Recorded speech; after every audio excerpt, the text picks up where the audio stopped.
Hello नमस्कार। आज हम बात करेंगे 10वीं क्लास के 2 क्वेश्चन ऐसे दीर्घ उत्तरीय प्रश्न बताने वाला हूं कि इस प्रश्न को आप यदि पढ़ लेते हो तो यकीन मानो ये 2024 में कहीं ना कहीं क्वेश्चन में दिखने वाला है, क्योंकि ये जो संरक्षण आज के हिसाब से देखा जाए तो सबसे ज़्यादा शक्ति संरक्षण या फिर ऊर्जा संसाधन, इन सब पर क्वेश्चन सबसे ज़्यादा बिहार सरकार या फिर यूँ कहो तो BSEB बिहार बोर्ड जो से एग्जाम जो लेते हैं हम उनके द्वारा ये क्वेश्चन पूछा जाता है, जो जिसे हम सेटर बोलते हैं। क्वेश्चन सेट करने वाले को सेटर बोला जाता है।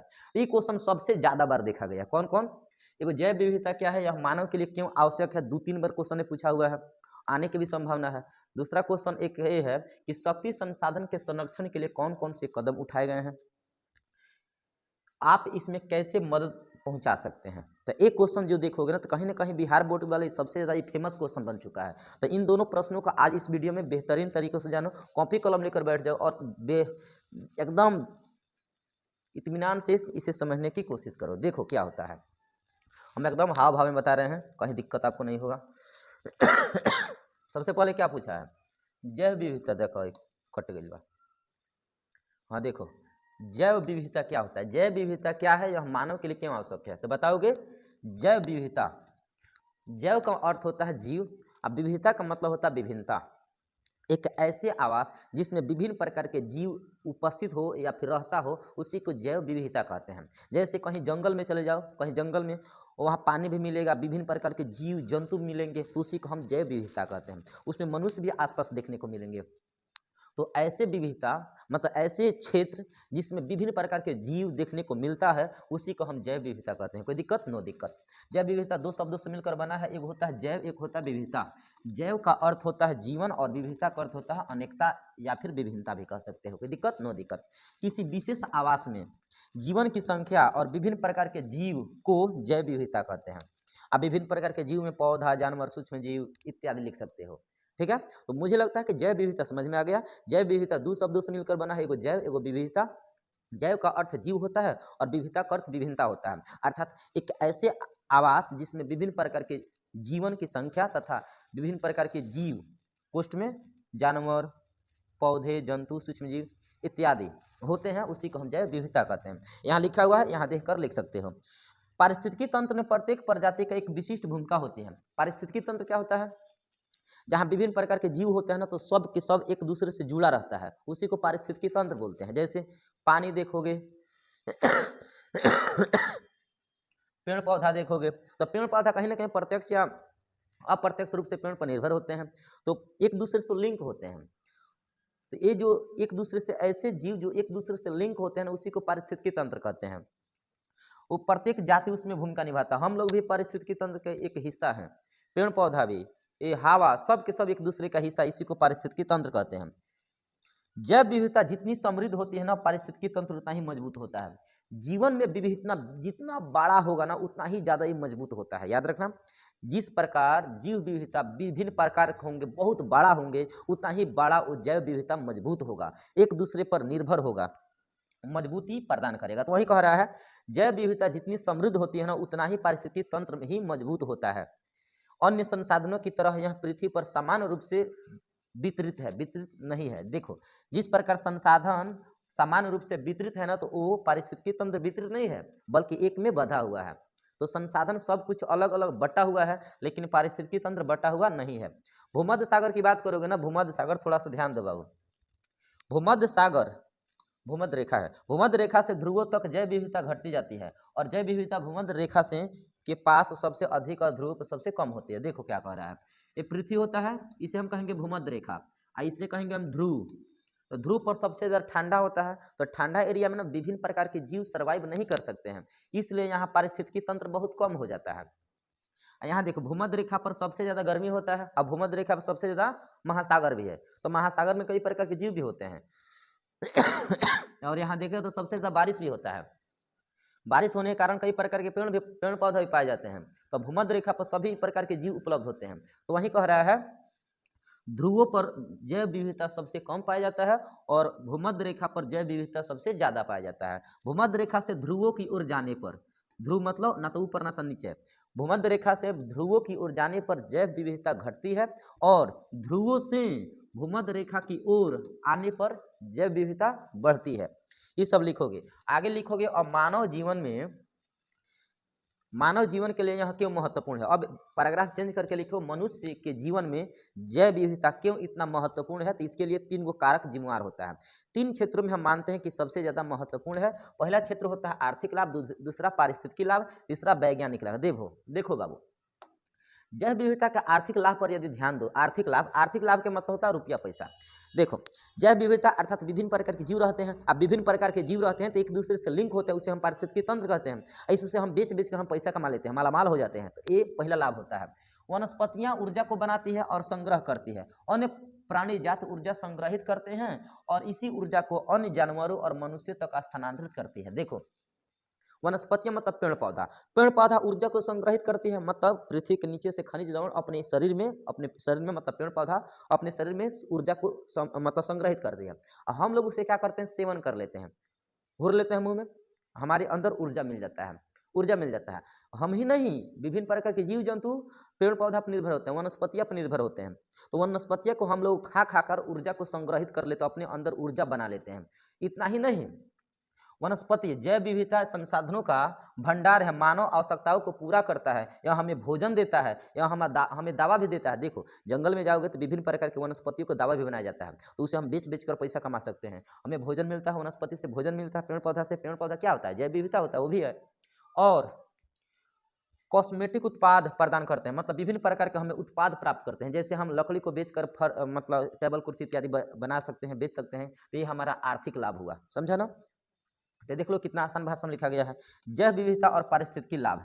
पारिस्थितिकी लाभ के मतलब होता है पारिस्थितिकी इकोसिस्टम में किस प्रकार के लाभ प्रदान करता है, तो बताओगे। सूक्ष्म जीव जैसे प्रजातियां कार्बनिक पदार्थों को विघटित करने में मदद करती है। देखो, हमारे वातावरण में बहुत छोटे छोटे जीवाणु होते हैं, जीवाणु विषाणु। जब किसी जीव जंतु मर जाता है ना, कोई जीव जंतु मर जाता है, तो उसे क्या करता है, वो कार्बनिक पदार्थ, मतलब जीव में होता है कार्बन का मतलब ज़्यादा होता है, तो इसे खा कर अपघटित करता है, मतलब विलीन करता है। अब विलीन कर करके मिट्टी में तब्दील कर देता है और ये प्रदूषण मुक्त करता है। अगर कोई मान लो यहाँ भैंसा मर गया है तो भैंसा भी पारिस्थितिकी तंत्र का हिस्सा होता है। बोका मर गई बा, तो बोकवा के देखोगे ना, तो जीवाणु विषाणु मर जाता है, मतलब बोका मर जाता है, उसके ऊपर कीड़ा लग जाता है। वो कीड़वा जीवाणु विषाणु का हिस्सा होता है। वो क्या करता है, बोका को खा के बोका को चाट लेता है, खत्म कर देता है, और चाट के पूरा धरती में स्वाहा विलीन कर देता है। इसका मतलब ये है कि विभिन्न प्रकार के जो जीव होते हैं, सूक्ष्म जीव होते हैं, प्रजातियों को कार्बनिक पदार्थों को विघटित करके, मतलब खा के खाने में मदद करते हैं, और जल चक्र और अन्य पोषक तत्वों के चक्र को पूरा करने में मदद करते हैं। जल चक्र का मतलब जल का चक्रण, बारिश होगा नीचे आएगा, फिर से उष्मा की भांति गर्म होगा और फिर से वाष्प जाकर ऊपर बनेगा, ये बादल बनेगा। ये ऐसे जल का चक्र होता है। पोषक तत्व अब ये खा कर जमीन में तब्दील कर देंगे, मिला देंगे, तो वो जहाँ जल के माध्यम से बह कर कहीं जाएगा ना, किसी जमीन में, किसी मतलब खेत खलिहान में, तो वहाँ पोषक तत्व मतलब दूसरे पौधों के लिए एक पोषक तत्व कहलाएगा, पोषक तत्व बनेगा और उसमें मदद देगा, पोषक तत्वों के क्षेत्र में मदद करेगा। पारिस्थितिकी तंत्र को पोषक चक्र और अपघटन से जीव मंडल को प्रदूषण मुक्त होने से मदद करता है। ये जो छोटे छोटे जो सूक्ष्म जीव होते हैं ना, ये बहुत ज़्यादा प्रदूषणकारी होते हैं, मतलब ये प्रदूषणकारी नहीं, मतलब प्रदूषण से मुक्त करते हैं। तो ऐसे आप समझ सकते हैं जैसे हम बताए हैं, ठीक है। अगला कारण देखिएगा, आखिरी कारण, जैव विविधता के वैज्ञानिक लाभ क्या है। वैज्ञानिक लाभ क्या बताओगे, तो देखोगे, जैव विविधता के प्रत्येक प्रजाति हमें जीवन के विकास के बारे में जानकारी प्राप्त करते हैं। जैव विविधता के प्रत्येक प्राणी होते हैं ना, हमें मजबूर कर देता है कि हमारे उसके बारे में जानो, तो हमें इसके बारे में विभिन्न प्रकार के नॉलेज या जानकारी मिलती है। यह जीवन कैसे कार्य करता है, प्रत्येक प्रजाति की भूमिका के बारे में भी जानकारी मिलती है, ये भी लाभ है। तो ये जो 3 गो लाभ है बाबू, आर्थिक लाभ, एगो पारिस्थितिकी लाभ, एगो वैज्ञानिक लाभ, ये तीनों लिखोगे। अगला क्वेश्चन देखो, शक्ति संसाधन के संरक्षण हेतु कौन कौन से उपाय किए जाते हैं, इसके बारे में आप क्या कह सकते हैं, मदद कीजिए। देखो, सबसे पहले इस क्वेश्चन में देखोगे, शक्ति संसाधन के संरक्षण किसे कहते हैं। एक क्वेश्चन बहुत इंपॉर्टेंट है, 2 नंबर में आ सकता है, तो बताओगे। ऊर्जा संकट एक विश्वव्यापी समस्या का रूप ले चुका है। ऊर्जा का संकट आज देखोगे ना, तो हम विभिन्न प्रकार के, हमेशा जब देखो तब हम ऊर्जा को उपभोग करते हैं। जैसे बिजली, ऊर्जा ले रहे हैं, बिजली जला रहे हैं, ऊर्जा ले रहे हैं, और वो भी एलपीजी गैसवा देखोगे, उससे भी ऊर्जा प्राप्त करते हैं।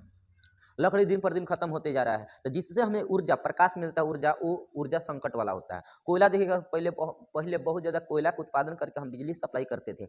आज भी बहुत ज़्यादा कोयला से उत्पादन बिजली किया जाता है। तो कोयला एक बहुत लंबा समय में बनने वाले पदार्थ होते हैं जो ज़्यादा यूज करने से उनके ऊपर संकट आ गया है। उसी संकट को बचाने के लिए हम जो प्रयास करते हैं उसी को ऊर्जा संरक्षण, ऊर्जा शक्ति संसाधन संरक्षण कहते हैं। जैसे ऊर्जा संकट एक विश्वव्यापी समस्या का रूप ले चुका है। इस परिस्थिति में समस्या का समाधान की दिशा में जो कार्य किए जाते हैं उसी को हम ऊर्जा संसाधन के संरक्षण कहते हैं।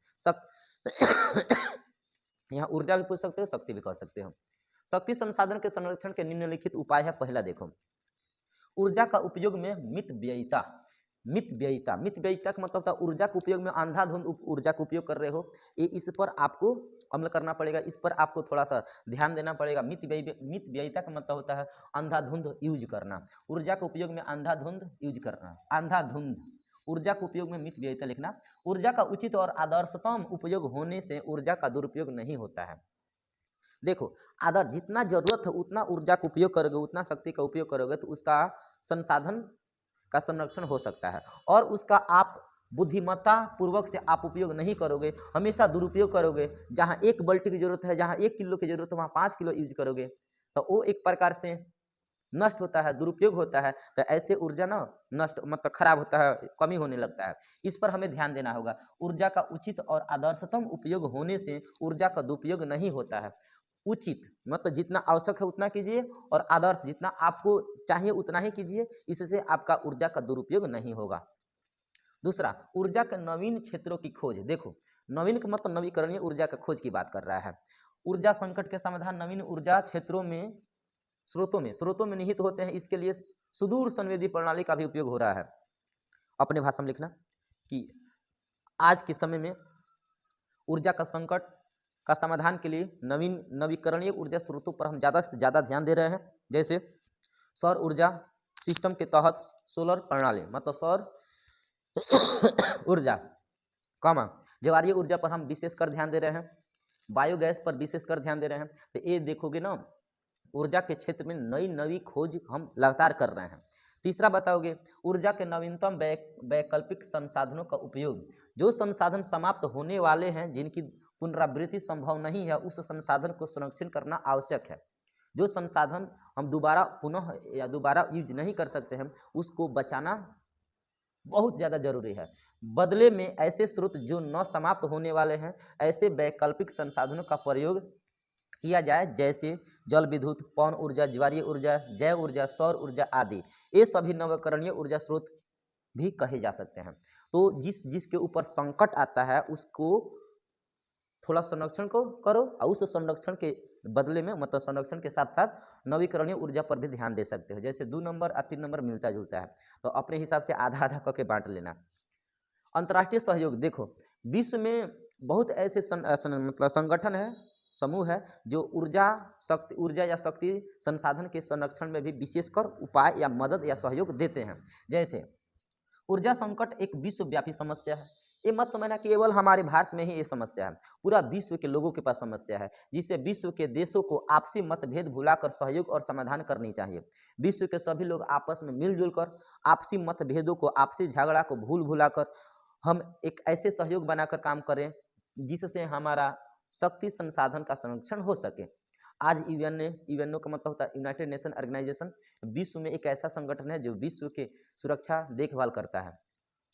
OPEC, onion Pacific economic culture, ocean समुद्री वाला होता है, पेट्रोलियम इकोनॉमी कंट्रीज, यहाँ होता है WTO world trade organisation, G8 जैसे देश इस क्षेत्र में सराहनीय कार्य कर रहे हैं। ऊर्जा का उपयोग हम अपनी ज़रूरत के हिसाब से करके बेवजह उसका उपयोग न करके शक्ति के संसाधनों का संरक्षण कर सकते हैं।